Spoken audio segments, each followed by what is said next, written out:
मैं बहुत ही शाय बच्चा थी। बचपन में तो मुझसे किसी से बात नहीं होती थी। आज जो आप मुझे इतना सोशल देख रहे हैं, ये डांस ने मुझे बनाया है।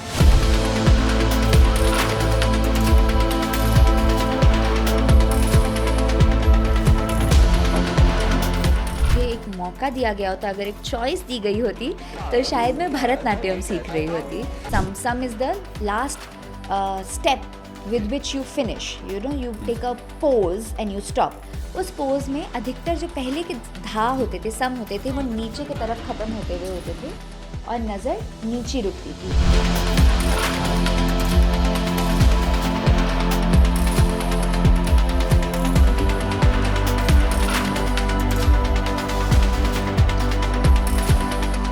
कई लोग ऐसे हैं जिनका ये मानना है कि because Maharaj ji is my maternal grandfather, मैं उनकी बेटी की बेटी हूँ, तो मैं इस लीनियज से बहुत ज़्यादा जुड़ी हुई नहीं हूँ, या मैं उनका प्रतिनिधित्व नहीं कर सकती। हमारे यहाँ इसको कहा जाता है खलीफा, घराने का खलीफा। त्रिभुवन भैया हमारे घराने के खलीफा हैं, no doubt about it. For man may come and man may go but I go on forever, उसकी जो मेन लाइन है। और नाना ने उसको हिंदी में करके लिखा, कल कल करती बहती धारा, उमंग भरी में इत उत डोलूं, मेरा रूप प्रबल अति सुंदर, दिशा दिशा मंजिल को ढूंढूं।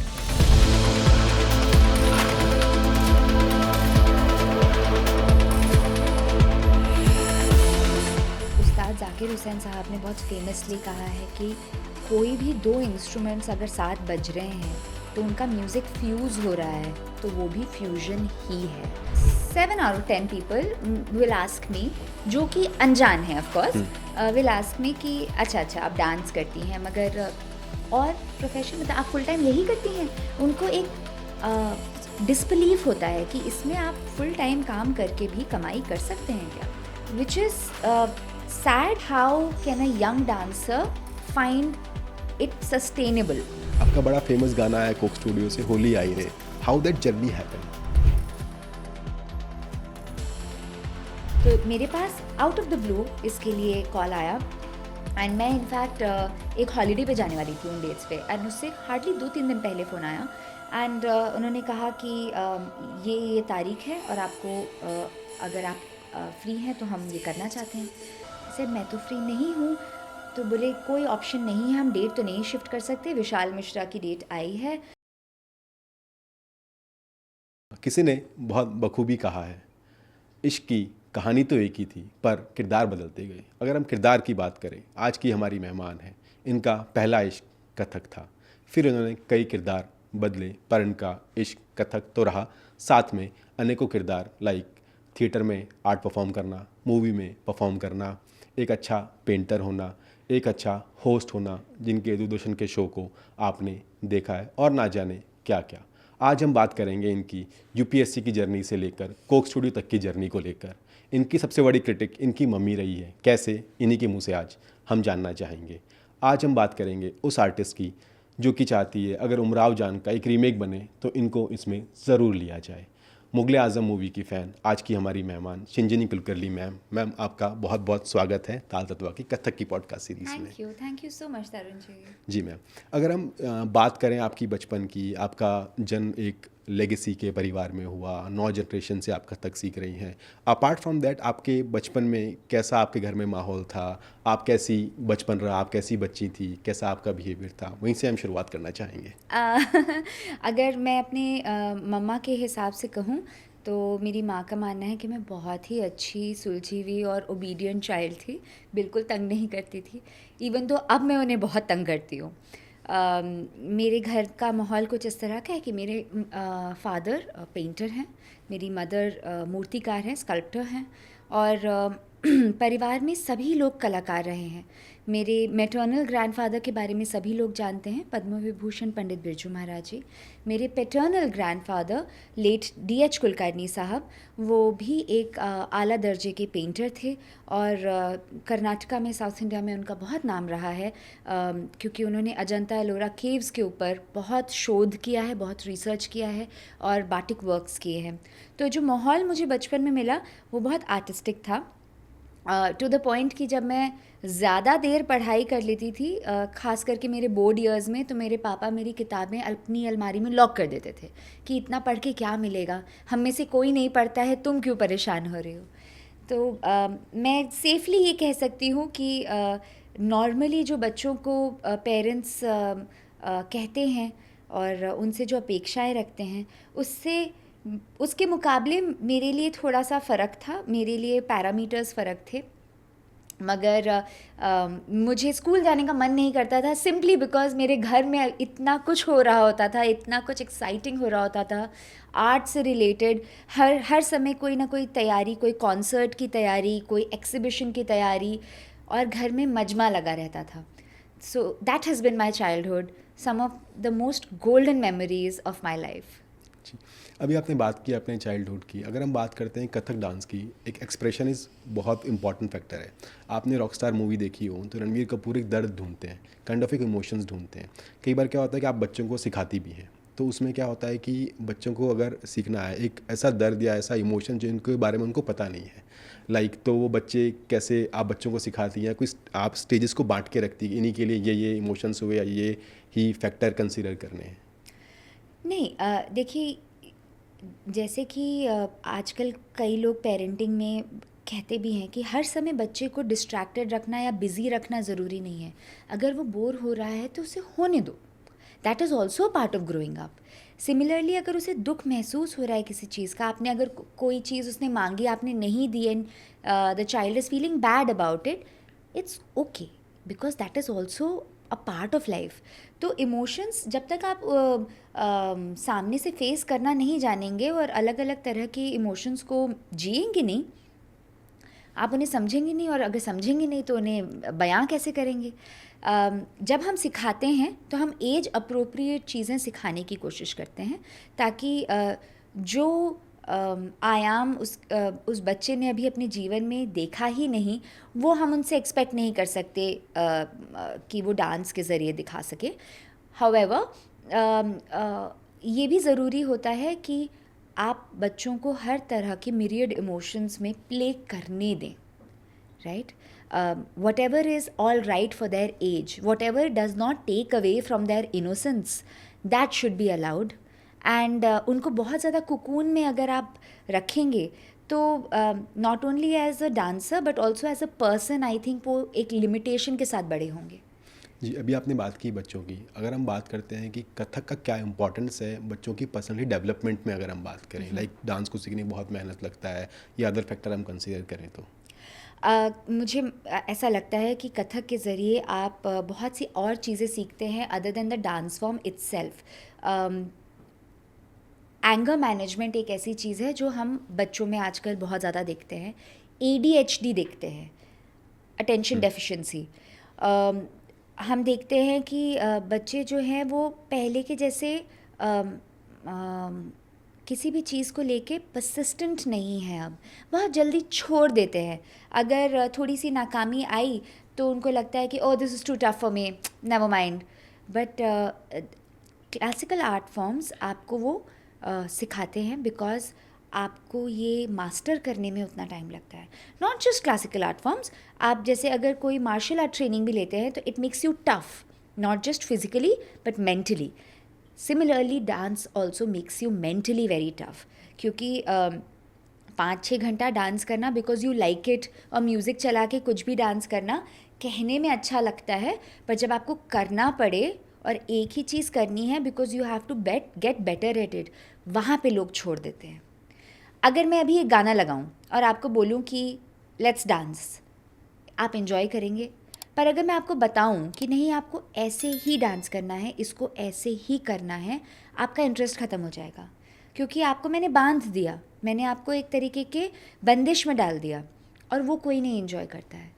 मगर अगर आप इस आर्ट फॉर्म को सीखना चाहते हैं तो आपको उसके रूल्स, उसके ग्रामर तो सीखने पड़ेंगे, और ये चीज़ें आपके पर्सनालिटी में क्लासिकल सीखने से आ जाती हैं। जी, अभी आपने बहुत अच्छी बात बोली कि बांध दिया। आपको भी क्या कथक से बांधा गया था बचपन में, आपका अपना मन था, या धीरे धीरे आप में इंटरेस्ट आया, या कि बहुत बच्चों में ये चीज़ें होती है? तरुण जी, ये ना this is a difficult question. देखिए, हमारे घर में जो पैदा होता है उसको बाय डिफ़ॉल्ट सीखना ज़रूरी है। हमारे ऊपर कोई ऐसी बंदिश नहीं है कि हमें इसे एज़ अ करियर लेना है। We are free to do whatever we want, but learning और आपको कथक की तमीज़ ज़रूरी है, आपको गाना सुनने की तमीज़ ज़रूरी है, भले ही आप खुद ना गाएं। तो ऐसे ही मुझे भी कथक में डाल दिया गया। मैं बहुत ही शाय बच्चा थी बचपन में, तो मुझसे किसी से बात नहीं होती थी। आज जो आप मुझे इतना सोशल देख रहे हैं, ये डांस ने मुझे बनाया है। जो आप पिछले सवाल में पूछ रहे थे ना, तो मैं बहुत ही इंट्रोवर्ट चाइल्ड थी और किताबों में घुसी रहती थी, और कथक के ही चलते आज मैं दुनिया को कॉन्फिडेंटली फेस कर पाती हूँ। I am much more of a confident person. तो मुझे बचपन में डाल दिया गया, मैंने सीखा भी, पर अब मैं जब देखती हूँ इन हाइंडसाइट तो मुझे ऐसा लगता है कि अगर मुझे एक मौका दिया गया होता, अगर एक चॉइस दी गई होती, तो शायद मैं भरतनाट्यम सीख रही होती। क्योंकि जो उसकी लिनियरिटी है, जो पोस्चर है, जो एक बॉडी का एक लैंग्वेज है, वो मुझे बहुत अपील करता है। Of course Kathak is something that I can not live without any more, but I guess in another life time अगर मुझे कोई दूसरा आर्ट फॉर्म करने का मौका मिले तो वो डेफिनेटली भरतनाट्यम होगा। जी, आपने बात की पढ़ाई की, आप पढ़ने में काफ़ी अच्छी थी, आपने हिस्ट्री को अपना एक सब्जेक्ट चूज़ किया। अगर हम डांस की हिस्ट्री के बारे में, कथक की हिस्ट्री के बारे में बात करें, एक नॉर्मल ऑडियंस जो बच्चे को अगर समझाना हो, लाइक नाट्य शास्त्र से इसकी शुरुआत होती है जी कहते हैं, तो थियोरेटिकल वे में प्रॉपरली वहाँ से हम शुरू करें तो कुछ बताना चाहेंगे आप इसके बारे में? जी बिल्कुल। नाट्य शास्त्र के अंतर्गत हमारे भारतवर्ष में जितने भी आर्ट फॉर्म्स हैं उनकी नींव है। उनका जो भी उन पे जो भी शोध हुआ है, जो भी विस्तार हुआ है, the germ idea of all of these art forms can be found in नाट्य शास्त्र, and it's an extremely elaborate text. मैंने of course उसको ओरिजिनल लैंग्वेज में तो नहीं पढ़ा है, संस्कृत में, मगर इंग्लिश में पढ़ा है, और उससे उसको पढ़ने से आपको समझ में आता है कि कितनी सारी चीज़ें हैं जो हम अपने करियर के इतने बाद में समझ पाते हैं, जो कि कब की किताबों में लिख दी गई हैं, और अगर आप उनको फॉलो करें उन गाइडलाइंस को, तो आपके लिए जीवन इतना सरल हो जाता है। But of course with changing times उसका एक इंटरप्रिटेशन भी बदल जाता है, ऑडियंस बदल गई है, ज़माने बदल गए हैं, आपके पास इक्विपमेंट, लाइट्स वगैरह, ऐसे कितनी टेक्नोलॉजी और आ गई है जिसके बेसिस पे आपको इसे ग्रो करना है। कथक की शुरुआत जो है वो कथा वाचन से हुई, भक्ति के लिए हुई। जैसे कि मैंने पहले भी बताया है अपने कुछ इंटरव्यूज़ में कि इन सभी आर्ट फॉर्म्स को डेवलप इस पर्पस से किया गया था कि स्पिरिचुअल मैसेज लोगों तक आसान सरल शब्दों में पहुंच सके। जो लोग complex complicated concepts of spirituality को नहीं समझ पाते हैं, भगवान तक पहुंचने का एक आसान सरल रास्ता ढूंढ रहे हैं, उनके लिए ये एक अच्छा माध्यम है, लोगों को धर्म से जोड़ने का एक अच्छा माध्यम है।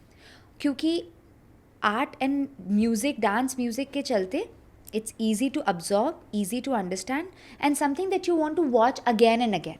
तो लोग बार बार सुनते हैं और वो कॉन्सेप्ट उनके मन में घर कर जाता है। तो ये शास्त्रों में इस पर्पस से बोला गया, और इसी वजह से जब शुरुआत हुई इन आर्ट फॉर्म्स की, तो अधिकतर जो कहानियाँ हैं वो सभी भगवान की लीलाओं के आगे पीछे, whether gods or goddesses, and small stories from the different Purans that we have were the first set of basis of all the Katha Vachan that was done in Kathak. अभी आपने बात की कहानियों की, अगर हम बात करें कि कहानियों की, तो आपने भी अपने लीनिएज में आपकी मम्मी से या आपके दादाजी से या नाना जी से काफ़ी कहानियाँ सुनी होगी। लाइक आप लोग लखनऊ घराने से आते हैं, तो वाजिद अली शाह, उनके रिगार्डिंग कुछ कहानी हो, आप हमें बताना चाहेंगी? जी बिल्कुल। नवाब Wajid Ali Shah was one of the biggest patrons for Kathak, a dancer himself. उन्होंने हमारे घर के पूर्वजों से सीखा भी, और खुद लिखते भी थे।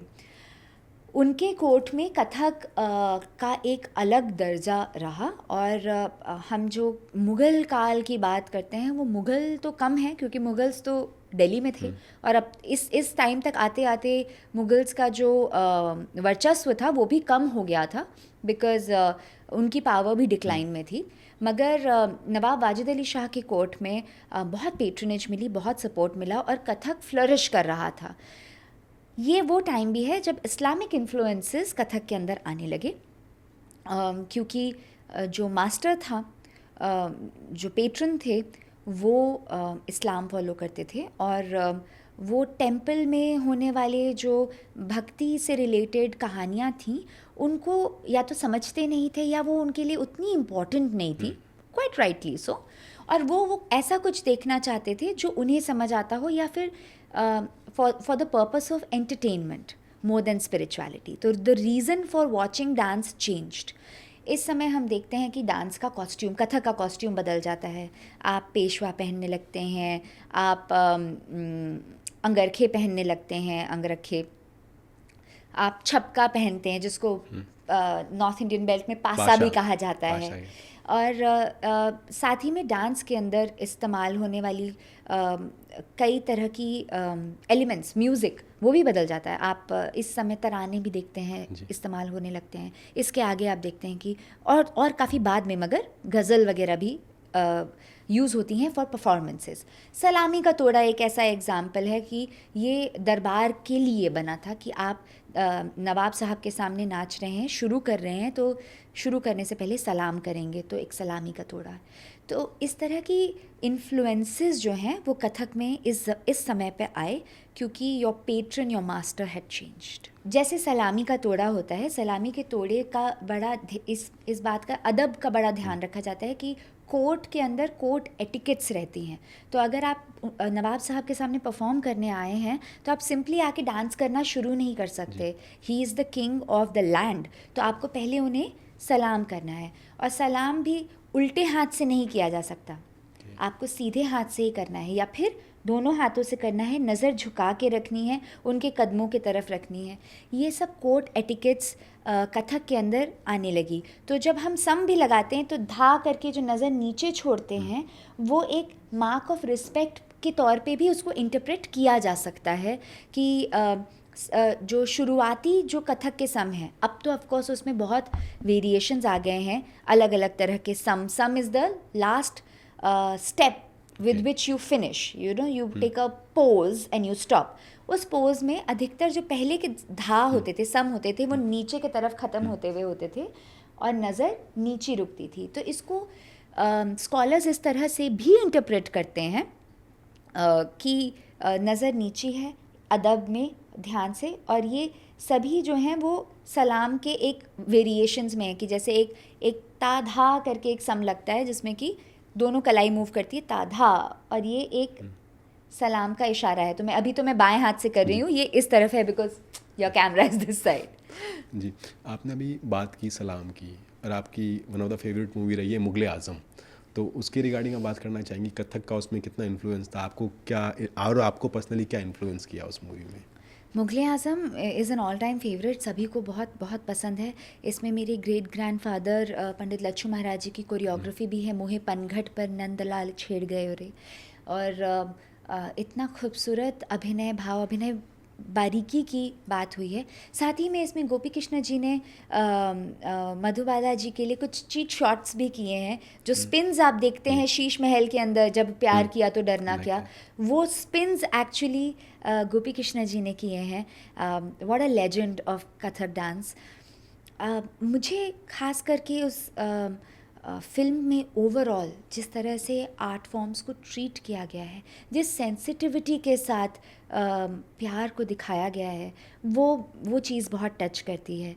बड़े गुलाम अली खान साहब की बंदिश आती है उसके अंदर। I feel like it's a little time capsule in itself.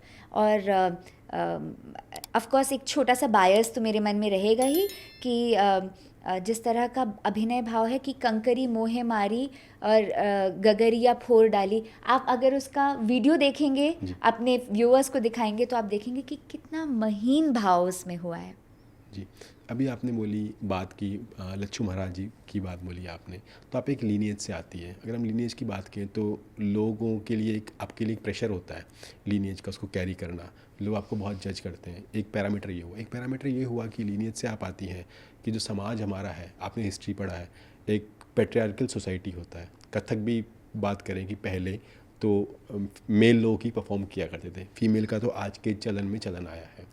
तो आपकी लीनिएज को आज भी लोग कई बार आपको ऐसा बोलते होंगे कि इस लीनिएज को लोग ये नहीं सोचते होंगे कि समाज जो एक पैतृक समाज होता है, ना कि मातृत्व समाज होता है। इसके बारे में आप कुछ कहना चाहती हैं? ये पैतृक सत्ता मानसिकता तो बहुत ज़्यादा है। जी।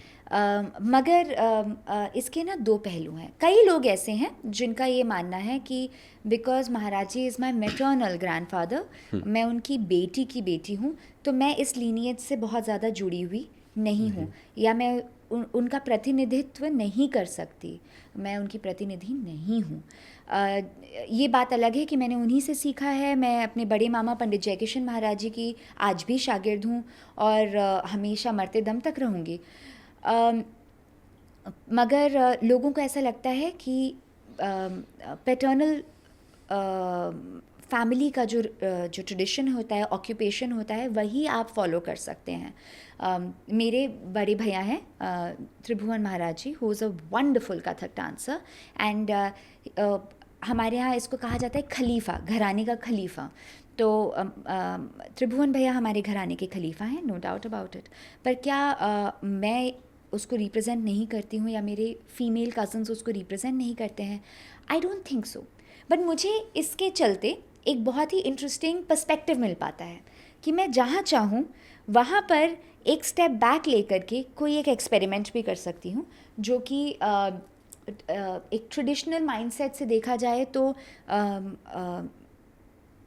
त्रिभुवन भैया पे उसका थोड़ी सी बंदिश हो सकती है। लोग उनसे एक्सपेक्ट करेंगे कि नहीं, वो और ज़्यादा प्योरेस्ट लाइन ऑफ थॉट लेकर के चलें, और मुझे वहाँ माफ़ी मिल सकती है।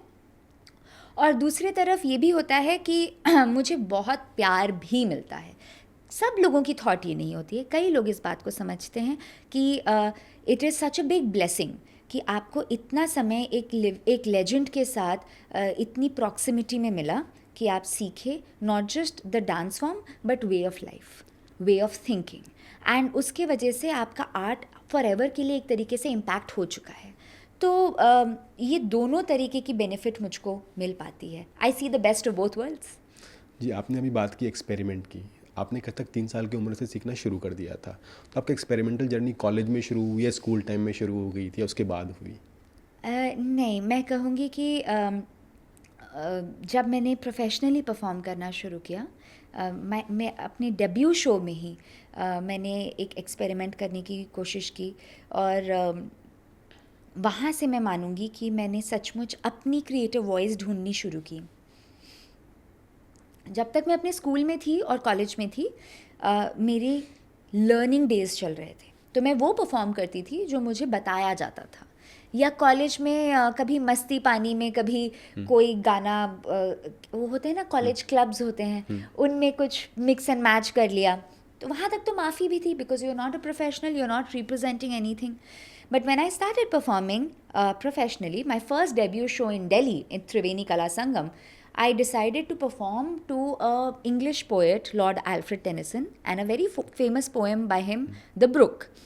And एक अंग्रेज़ी कविता पे मुझे कथक करना है, और मैं पहली बार नाचने जा रही हूँ। ऐसा खास कुछ, मैं बहुत अच्छा भी नहीं नाचती थी उस समय, और मैंने नाना को कहा कि मुझे ये करना है, तो he said क्यों? ऐसे नहीं, मतलब ये सब तो जो मैंने सीखा है सब आप ही का बताया हुआ है, पर मैं कुछ अपना करना चाहती हूँ। तो उनके लिए बड़ा आसान था ये कहना कि नहीं, जो मैंने सिखाया है वो बहुत है, ये करो, लोग खुश होंगे, तुम अच्छे से नाचोगी, ताली बजेगी, अगला शो मिल सकता है, लोगों को लगेगा हाँ ये लड़की ठीक करती है। पर उन्होंने मुझे ऐसा नहीं बोला। उन्होंने बोला तुम रिस्क लेना चाहती हो, चांसेस हैं कि इसमें तुम फेल हो जाओ, मगर ठीक है, तुम्हारा मन कहता है, तुम्हारी आर्टिस्टिक वॉइस कहती है कि तुम ये करना चाहती हो तो करो। उन्होंने कभी किसी एक्सपेरिमेंट से मुझे रोका नहीं, चाहे वो उसको सही माने चाहे गलत माने, पर उन्होंने कभी रोका नहीं। हाँ, ये ज़रूर है कि समझाया, कभी उन्हें ऐसा लगा कि मैं उसको बहुत ज़्यादा कॉम्प्लिकेट कर रही हूँ, तब उसको मुझे उसमें सहारा ज़रूर दिया, but never did he ever stop me. So I performed it and he wrote an Indian Hindi version of that poem. And उसकी लाइन है जैसे कि for man may come and man may go but I go on forever, उसकी जो main line है. और नाना ने उसको हिंदी में करके लिखा, कल कल करती बहती धारा, उमंग भरी मैं इत उत डोलूं, मेरा रूप प्रबल अति सुंदर, दिशा दिशा मंजिल को ढूंढूं. और उसी तरह से मैंने उसको कथक के अंदर मिला दिया. और सिर्फ कविता नहीं, उसको कथक के एलिमेंट्स के ज़रिए कैसे प्रेजेंट कर सकते हैं वो भी मैंने दिखाने की कोशिश की. आपने बात की अपने नाना की. आपके नाना ने भी कथक में बहुत एक्सपेरिमेंट किए या आर्ट को बेटर किया, इम्प्रूवमेंट किया, टेक्नोलॉजी वाइज कह सकती है, अदर एस्पेक्ट में भी कह सकती है. आज भी आर्ट नया आयाम लेगी धीरे धीरे. आपको क्या लगता है कि आज आर्ट में कंटेम्प्रेरी आर्ट को मिक्स करना या फ्यूज़न करना, उसके बारे में आपके क्या व्यूज़ हैं? फ्यूचर में आर्ट को कैसे शेप लेना चाहिए आपके पॉइंट ऑफ व्यू से, आप क्या शेप देना चाहेंगे? तरुण जी, उस्ताद ज़ाकिर हुसैन साहब ने बहुत फेमसली कहा है कि कोई भी दो इंस्ट्रूमेंट्स अगर साथ बज रहे हैं तो उनका म्यूज़िक फ्यूज़ हो रहा है, तो वो भी फ्यूजन ही है. तो अगर तबला और हारमोनियम भी साथ बज रहा है तो वो एक तरीके का फ्यूजन ही है, मगर it's a good fusion, right. मेरा मानना है कि with changing times, with changing audience profile, of course dance के अंदर कुछ बदलाव आएगा ही. हो सकता है आज से 10 साल पहले मैं ये नहीं मानती थी, पर आज after doing a certain amount of work मेरा ऐसा मानना है कि कथक में बदलाव ज़रूर आएगा. उसकी नींव नहीं बदलनी चाहिए बस. जो बेसिक ग्रामर है, जो बेसिक रूल है, जो लय ताल की बात है, जो हम जिस पे ये डांस खड़ा है, वो बोल बानी नहीं बदलनी चाहिए, बस उतना. आप कहानी क्या बता रहे हैं वो अगर बदल भी जाती है और आज के ज़माने की कहानी होती है, आपके आवरण में कुछ बदलाव आ जाता है, तो it is only mirroring the reality of today's time. पानी भी अगर स्टैगनेंट हो जाए ना तो वो सड़ जाता है, उसमें भी बदबू आने लगती है. तो ये तो फिर आर्ट फॉर्म है, तो बदलाव तो आना ज़रूरी है. हमें बस इस बात का ध्यान रखना है कि वो इतना ज़्यादा ना बदल जाए कि अब पहचान में ही ना आ पाए. इसका डिसीजन ना मैं कर ले सकती हूँ. मैं by no means am I trying to say that I am the guardian of what is right Kathak, what is wrong Kathak, whatever. I can say that this is the Kathak I enjoy and I feel that this is right, and मैं वो propagate करूँगी, मैं अपने students को वो सिखाऊंगी. Similarly और artist होंगे जो अपनी समझ के हिसाब से करेंगे. बस ध्यान ये रखना है कि जो इतने सालों से चला आ रहा है, धा धिन धिन धा, कृतक थुन थुन नाते टिता, वो इस पूरे प्रोसेस में खो ना जाए. क्योंकि आज का ज़माना रील्स का है, एल्गोरिदम्स का है. जो म्यूज़िक इंस्टाग्राम डिक्टेट करता है उस पे कंटेंट बनता है. उस प्रोसेस में जो हमने सीखा है वो भूल ना जाओ बस. जी, अभी आपने बात बोली बेस वही रहना चाहिए, आर्ट फॉर्म का बेस वही रहना चाहिए. अगर हम बात करें, आप कुछ खुद एक्सपेरिमेंट कुछ करना चाहती हो कि मुझे अगली बार स्टेज पे ये करना है, या शॉर्ट टर्म में या लॉन्ग टर्म टाइम में कभी आप सोचती होंगी एक्सपेरिमेंट मुझे ये करना है, आप ऐसा कुछ सोचती हैं कभी? जी बिल्कुल. मुझे भी मौका मिला एक परफॉर्मेंस करने का दिल्ली में, जिसमें कि मैंने ये बात कही कि जैसे एक मृग होता है, वो कस्तूरी खुशबू पूरे जंगल में ढूंढता है, ये तो हम सभी जानते हैं. और मेरा ऐसा मानना है कि मनुष्य भी वैसा ही एक माया जाल में फंसा हुआ है और वो संतुष्टि ढूंढ रहा है और उसे मिल नहीं रही, और वो क्षणिक खुशी से उसको कंफ्यूज करता रहता है. तो ये जो कहानी है, ये कोई धार्मिक कहानी तो नहीं है, मगर इसके जो मायने हैं वो स्पिरिचुअल ईथॉस में एंट्रेंच्ड हैं, राइट. हर स्पिरिचुअल गुरु ने, हर गीता के सार में यही बताया गया है ना कि आपको अपने आत्म संतुष्टि के तरफ कोशिश करनी है, पहल करनी है. तो ये कहानी मैंने बताने की कोशिश की. इसमें मैंने कविता का इस्तेमाल किया, मैंने कथक के बोलों का इस्तेमाल किया, तालों का इस्तेमाल किया. 3 ताल भी थी, इसमें रूपक भी थी, 2 तालें थीं. और मैंने उसमें थोड़ी सी थिएट्रिकल नॉलेज भी यूज़ की. उसको मैंने कुछ पैराफिनेलिया के साथ सजाया भी, जैसे कि लाइट्स, जैसे कि कॉस्ट्यूम्स, जैसे कि आर्ट डिज़ाइन, और प्रेजेंट किया जब, तो वो आप अगर एज ए ले ऑडियंस देखेंगे तो आपको लगेगा कि ओ ये तो कुछ एक्सपेरिमेंटल कथक है, मगर उसकी नींव में वही चीज़ें हैं जो मैंने अपने फैमिली में सीखी हैं, और बोल जो कथक के जो मैंने सीखे हैं, लय ताल, और इतने सालों की training, it allows me to speak a language that I know the best but say what I know the best. जी, अभी आपने बोला रूपक, तोड़ा, तिहाई। अगर हम बात करें कथक की वोकेबलरी की, 4-5 ऐसी टर्म होगी जिन्हें आप हमारे स्टूडेंट्स को या बच्चे जो ये पॉडकास्ट देख रहे हैं उनको आप समझाना चाहेंगे बेसिक्स ये टर्मिनोलॉजी होती है। श्योर, आप कोई शब्द मुझे पूछना चाहेंगे जिसका कि मैं जवाब दूं? लाइक तोड़ा क्या होता है, तिहाई क्या होती है? जी, इस तिहाई वो होती है जिसमें कि बोल एक फ्रेज हो, एनी फ्रेज यूजिंग कथक बोल्स which is being repeated 3 times and it finally lands on the first beat, right? तो जैसे कि हम बोलें तिटिकता गदि गिन धा, तिटिकता गदि गिन धा, तिटिकता गदि गिन धा। छोटी सी एग्जाम्पल के साथ मैं एक्सप्लेन कर रही हूँ कि तिटिकता गदि गिन धा ये एक फ्रेज़ है, इसको मैंने 3 बार बोला और ये पहली मात्रा पर आ जाए वापस तो ये तिहाई है। परन जो है वो पखावज के बोलों से बनी होती है, मृदंग पखावज, जिसके कि साउंड जो है वो बहुत बेस ओरिएंटेड होते हैं। जैसे कि आपको मैं बोलूँ कि ध त क थूंगा, धा गे धींगे ता कृधा धिन ता धित ता किड़ धा तक्का थूंगा तकिट तका धा तिटे का ता तिटे का तक दिखने धा।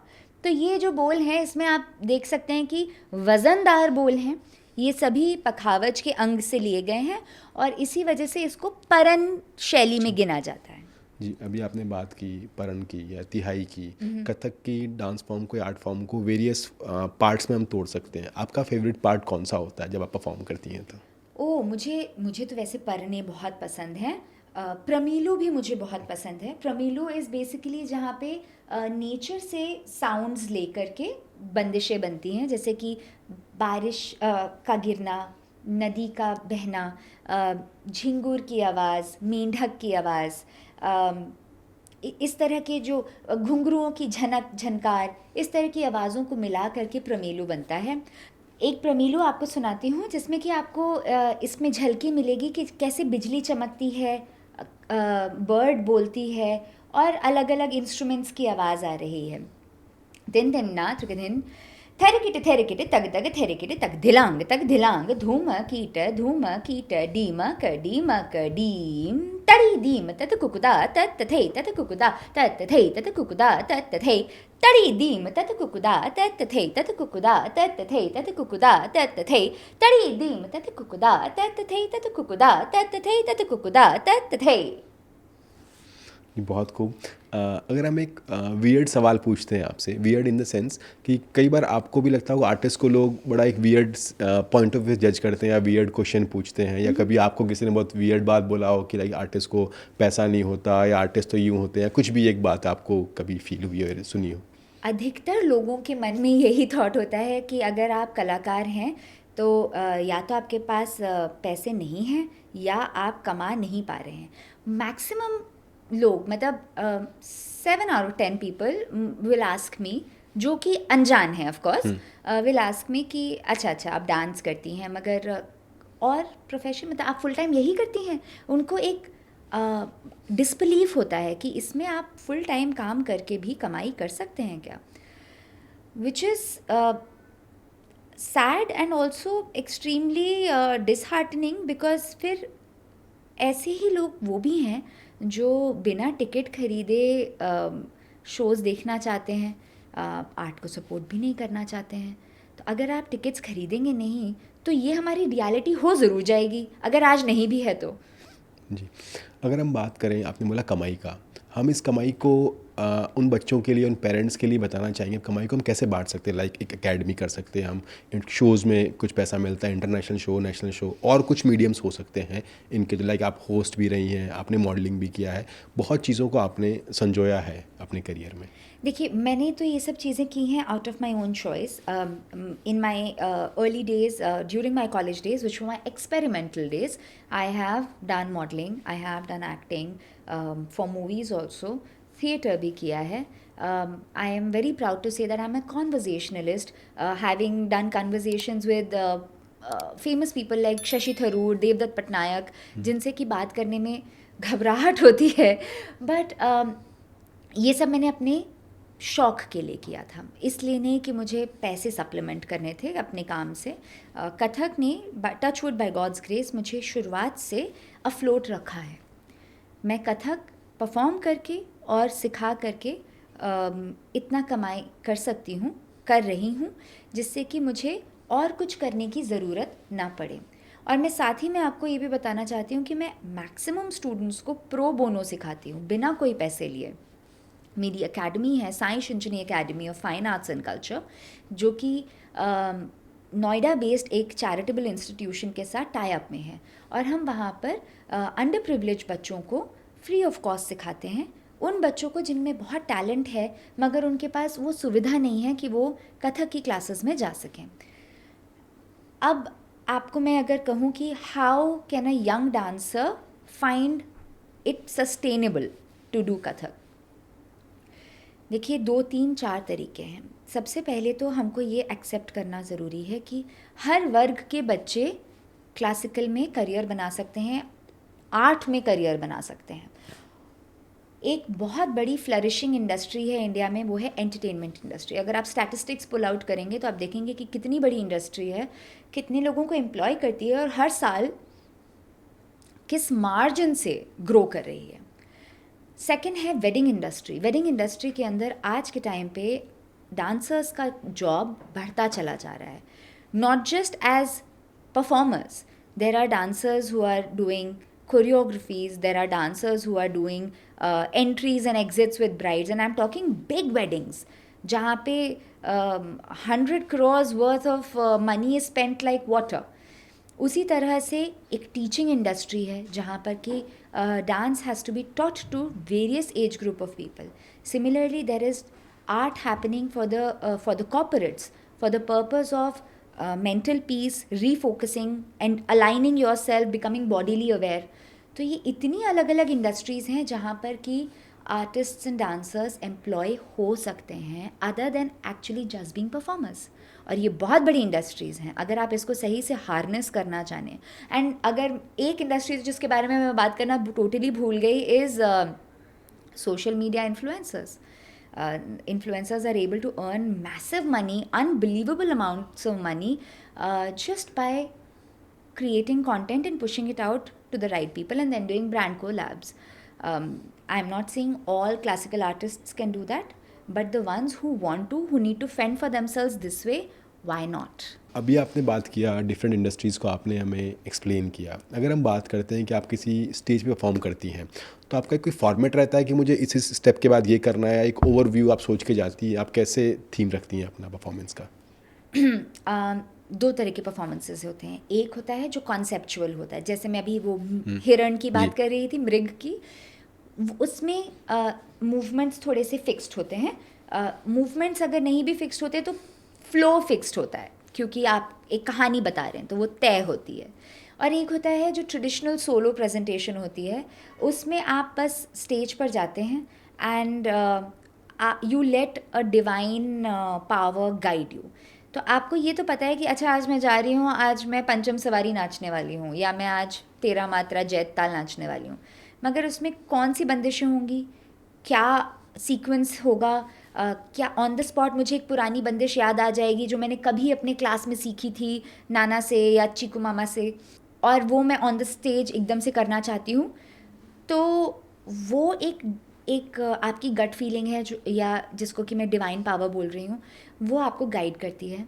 ऑडियंस की एनर्जी है वो आपको गाइड करती है. ऑडियंस किस चीज़ पे रिस्पॉन्ड कर रही है, क्या मज़ा आ रहा है, because you want to have fun together, not alone, right? I as a dancer cannot have fun alone on stage. मैं तो enjoy कर ही रही हूँ, इसीलिए मैं डांसर हूँ. बट मुझे जो लोग देखने आए हैं वो भी आनंद उठाएं, उन्हें भी मज़ा आए और हम साथ में एक एनर्जी डेवलप करते हैं. तो उसमें बहुत कुछ अनप्लान्ड होता है. जी, अभी आपने बात की परफॉर्मेंस की। परफॉर्मेंस पे स्टेज भी बहुत एक मैटर करता है। अगर हम स्टेज की बात करें कि हर एक सिटी में या हर एक इंडिया में बात करें इंटरनेशनली, स्टेज का लेवल अलग-अलग होता है।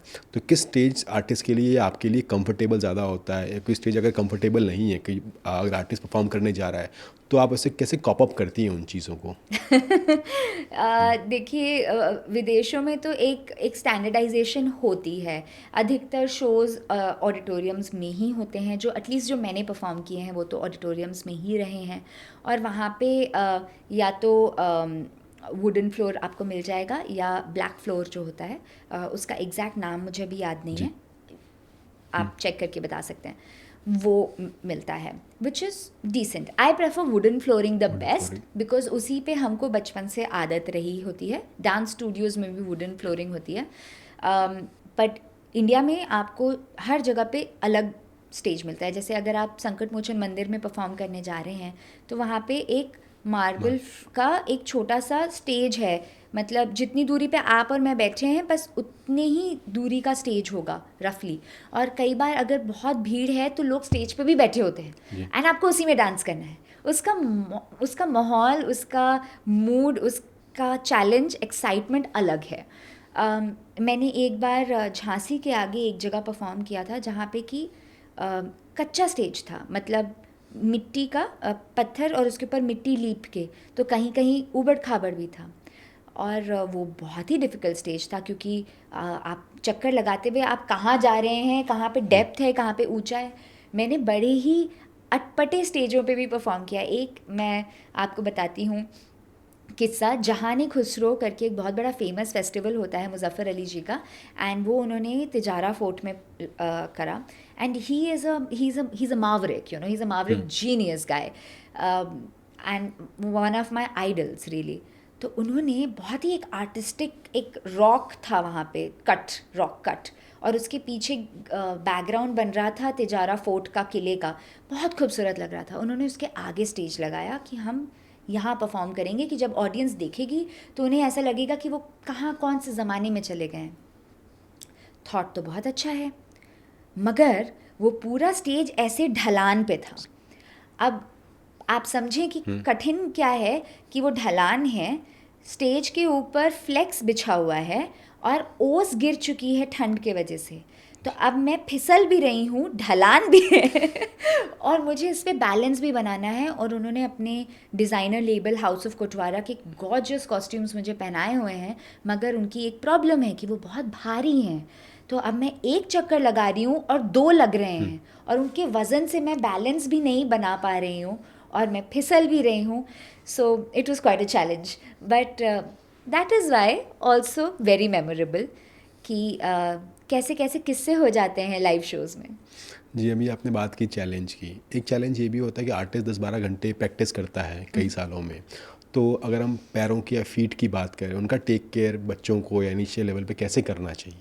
देखिए, मैं तो सच कहूँगी कि मैंने ऐसे 12 घंटे तो कभी रियाज़ नहीं किया है, और उसका कारण ये भी है कि मुझे ऐसा लगता है कि हर इंसान का अपना एक मेंटल थ्रेशोल्ड भी होता है।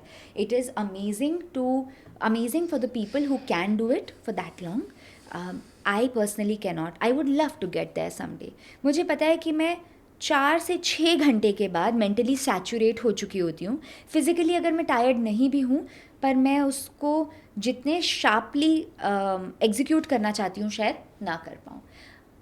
टू आंसर योर क्वेश्चन, कि जब बच्चे शुरू शुरू में रियाज़ करते हैं तो 2-3 घंटे ही रियाज़ करने के बाद उनके पैरों में छाले आने लगते हैं और ब्लिस्टर्स मोटे मोटे हो जाते हैं, और it is a right of passage. अगर ये नहीं हो रहा तो मतलब आप इनफ रियाज नहीं कर रहे हैं, तो ये होना ही चाहिए। जो ये छाले होते हैं, इसके लिए कहा जाता है कि आप सॉल्ट वाटर में उनको, पैरों को डिप करें तो वो थोड़े और फूल जाते हैं।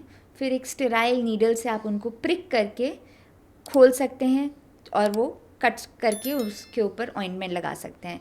ये मैंने कई कई 100 दफ़े बार अपने पैरों में किया है। इम्पॉर्टेंट कॉन्सर्ट्स के पहले अगर इतना मोटा छाला हो जाए और आप पैर ज़मीन पे नहीं रख पाते, तो आपके पास कोई ऑप्शन नहीं है, आप एक स्टेराइल नीडल लें और उसको कट कर दें। हम एक बात करते हैं, आपकी माताजी का आपकी परफॉर्मेंस में या लाइफ में काफ़ी इन्फ्लुएंस रहा है। तो आपने कई इंटरव्यू में मैंने सुना है कि वो आपकी अच्छी क्रिटिक्स रही है पॉजिटिव वे में, ज़रा वो बताएंगे। मेरी माँ my mother is single handedly responsible for my career as a Kathak dancer. अगर माँ नहीं मुझे इतना पुश करती तो मैं कभी भी इतनी हिम्मत नहीं दिखा पाती। मैं मेहनत करती, एक नहीं, दो नहीं, 3 अटेम्प्ट्स के बाद, पर मैं यूपीएससी ज़रूर क्रैक कर ली थी। पर स्टेज पे इतने लोगों के सामने परफॉर्म करना was something that was only thanks to मम्मा।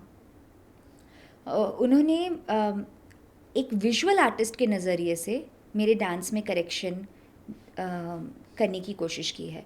वो क्योंकि खुद एक स्कल्प्टर, एक पेंटर है, तो वो जब मुझे डांस करते हुए देखती थी स्टेज पे, तो वो एक मूर्ति का आकार ढूंढती थी उसमें कि एक परफेक्ट स्कल्पचरल फिगर कैसे बनेगी।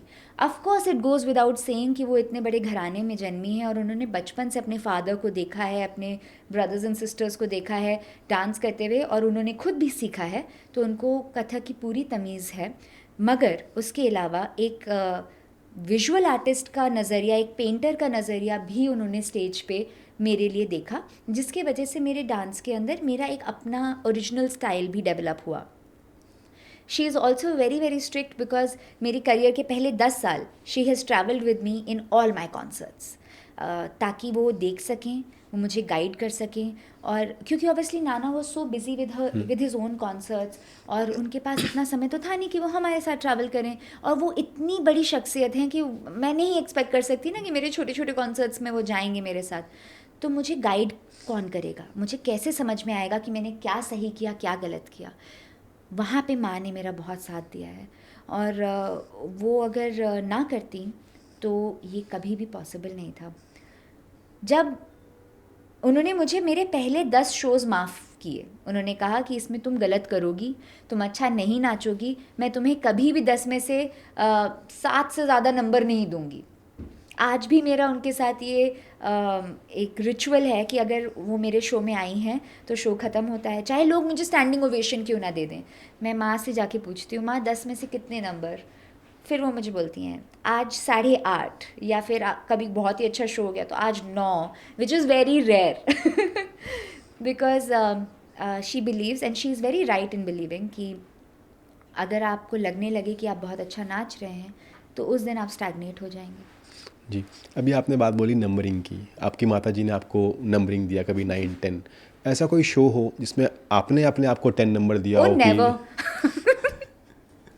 जिसमें आपको लर्निंग हुई हो बहुत ज़्यादा कि नहीं ये मुझे गलत हो गया, या मुझे कुछ बहुत कम नंबरिंग अभी आपने अपने आप को दिया, ऐसा कुछ लगा हाँ, हो ये कि तो हर बार होता है। I am very hard on my self. मैं अपने डांस परफॉर्मेंस के वीडियोस खुद देखने में बहुत हेजिटेट करती हूँ। मुझे घबराहट होती है क्योंकि मुझे पता है कि मुझे कभी पसंद नहीं आएंगे वो। इवन इनफैक्ट कभी अगर सोशल मीडिया पे कोई वीडियो जा रहा होता है मेरा, तो मैं अधिकतर पसंद करती हूँ कि मैं बिना देखे डाल दूँ, जो भी होगा लोग देख के बता देंगे। पर आई am very hard on my self, I can never, मुझे सिर्फ गलतियाँ दिख रही होती हैं।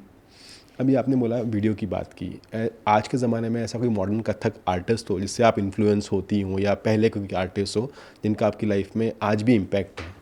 ऑफ कोर्स अदिति मंगलदास जी एक ऐसा नाम है जिनका कि क्रिएटिव थॉट और करेज मुझे बहुत इंस्पायर करता है। The courage to do something else. She has done contemporary, she has done a fusion of Kathak and contemporary, things that resonated with her. Some people believe right, some people believe wrong, that is for them to decide. For me as an artist, she has shown conviction to say what she thought was right. That is amazing. मैं अगर dance form की बात करूं, कि जो घराना मैंने सीखा है उसकी खूबसूरती की बात करूं, तो मेरी मौसी विदुषी ममता महाराज जी का अंग जो है, मैं उस पर कुर्बान हूँ। मैं जितनी बार देखती हूँ मैं बस यही सोचती रह जाती हूँ कि कब मेरे बदन से ऐसे परन, ऐसे तिहाई निकलेगी जैसी कि वो नाच जाती हैं। अभी हम बात करें कि होली अभी जस्ट गई है, होली का सीज़न आया, आपका बड़ा फेमस गाना आया कोक स्टूडियो से, होली आई रे, how that journey happen? Coke studio का ये सॉन्ग मेरे लिए बड़ा स्पेशल है। एक तो ये एक पुरानी कॉम्पोजिशन पे बेस्ड है जो कि वेरी पॉपुलरली गिरिजा देवी जी, विदुषी गिरिजा देवी जी ने गाया है, एंड इस पे नाना ने भाव भी बहुत किया है. मैं I have had the good Fortune of seeing it live many on many occasions. तो मेरे pass out of the blue इसके लिए कॉल आया, एंड मैं इनफैक्ट एक हॉलीडे पे जाने वाली थी उन डेट्स पे, एंड उससे हार्डली 2-3 दिन पहले फ़ोन आया, एंड उन्होंने कहा कि ये तारीख है और आपको अगर आप फ्री हैं तो हम ये करना चाहते हैं. आई सेड मैं तो फ्री नहीं हूँ. तो बोले कोई ऑप्शन नहीं है, हम डेट तो नहीं शिफ्ट कर सकते. विशाल मिश्रा की डेट आई है, and he is of course a singer that I really love listening to, and Malini Awasthi ji होंगी उसमें. मालिनी दीदी तो हमारे घर की बड़ी हैं. तो आई सेड कुछ भी हो मुझे ये करना तो है ही, and I cancel my trip last minute. मेरे 2 दोस्त थे जो बॉम्बे से आ चुके थे. मैंने उनसे बहुत माफ़ी मांगी. उनको मैंने उसके बदले में 3-4 बार बाहर खाना खिलाया कि वो मुझसे ना नाराज़ हो जाए. एंड मैं वहाँ गई कोक स्टूडियो के सेट पे. गॉर्जियस सेट, एंड इतना अमेजिंग टाइम रहा. हमने एक पूरे गाने को शूट किया. ऑफ कोर्स उन्होंने अलग अलग ढंग से उसको शूट किया.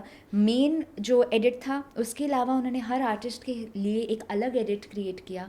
एंड हम बहुत लकी रहे कि ये गाना रिलीज़ हुआ चैम्पियंस ट्रॉफी के दौरान. इंडिया फाइनल्स में गई, और वहाँ स्टेडियम में जब इंडिया जीत रही थी वो मैच, तो ये गाना वहाँ बज रहा था. And I was feeling so proud of it कि हम टीवी पे देख रहे थे घर से, और वहाँ स्टेडियम में लाखों लोग हमारे साथ सुन रहे थे. जी, हमने बात की आज कथक की, मनी की. इन सबसे इम्पॉर्टेंट होता है कथक से एक सुकून मिलता है, या मन की शांति की बात करें, या इसे कह सकते हैं सम सॉर्ट ऑफ अध्यात्म ही है. इसके बारे में आपके क्या व्यूज़ हैं? तरुण जी, आप देखो कि आप किसी भी कलाकार से बात करोगे जो कि पूरी तरीके से एक आर्ट फॉर्म में रमा हुआ है, उससे जुड़ा हुआ है, वो इनवेरेबली अध्यात्म में भी जुड़ा हुआ है, उसमें रमा हुआ है. इसका कोई ऑप्शन नहीं है, ऐसा मैं मानती हूँ. I may be wrong, but I feel that classical arts and spirituality, they go hand in hand. One will take you to the other. If you are into bhakti, eventually through bhajans, through some music, you will end up going here also. And अगर आप classical dance music में आगे बढ़ना चाहते हैं और उस शिखर तक पहुंचना चाहते हैं जहां हर कलाकार पहुंचना चाहता है, तो आपके अंदर एक डिवाइन ब्लेसिंग क्रिएट होने की ज़रूरत है. आपके पास एक डिवाइन एनर्जी आपको सपोर्ट करे, ये ज़रूरी है. और वो कैसे आती है? वो भक्ति से ही आती है. सुनने में थोड़ा क्लीशे लग सकता है, लोगों को लगता है कि ये सब क्लासिकल आर्टिस्ट जो हैं बड़ी बड़ी बातें करते हैं, बट ऐसा है नहीं. आप जब हमारी लाइफ जियोगे तो आप समझोगे कि ये हमारी रियलिटी है. I did not start off as a person who was very very spiritual in their inclination. मैं पूजा पाठ करती थी उतनी जितनी कि मुझे घर पे सिखाई गई थी. मगर आप मुझे ऐसे बोलें कि मैं अपनी मर्ज़ी से बैठ करके ध्यान लगाऊंगी या मनन करूंगी और मुझे इस बात का आभास होगा कि आध्यात्म एक वो डोर है जो मुझे पार कर देगी जीवन में, तो ऐसा नहीं था. जब मैं कथक की जर्नी में आगे बढ़ने लगी तो मेरा ये विश्वास पक्का होता गया कि जो भी हो, कुछ भी हो, एक ऐसी पावर आपके साथ है जो आपको डूबने नहीं देगी. It will keep you afloat. It will take you where it has to. Because there are days in concerts जहाँ आप बहुत प्रेपरेशन के साथ भी जाते हैं, बट वो मैजिक नहीं होता जो आप चाहते हैं. And there are days where you do not have anything prepared. The artist, accompanying artist is meeting you 2-5 minutes before going on stage. और एक ऐसा मैजिकल हिस्टोरिकल शो हो जाता है कि आपको लगता है कि ये तो मेरी कैपेबिलिटी में था ही नहीं, इतना तो मैंने खुद ने नहीं सोचा था. तो ये तो कोई और आपको करवा के दे रहा है, और वो डिवाइन एनर्जी का साथ आपके साथ उसका होना बहुत ज़रूरी है. जी, आज हमने बात की भक्ति की, कथक की, हिस्ट्री की, नवाबों की, और कथक का इवोल्यूशन कैसे हुआ है. हमारा आज का एक्सपीरियंस बहुत अच्छा रहा मैम के साथ. Thank you so much ma'am for joining us. Thank you so much. मुझे बहुत बहुत अच्छा लगा आपसे कन्वर्सेशन करके.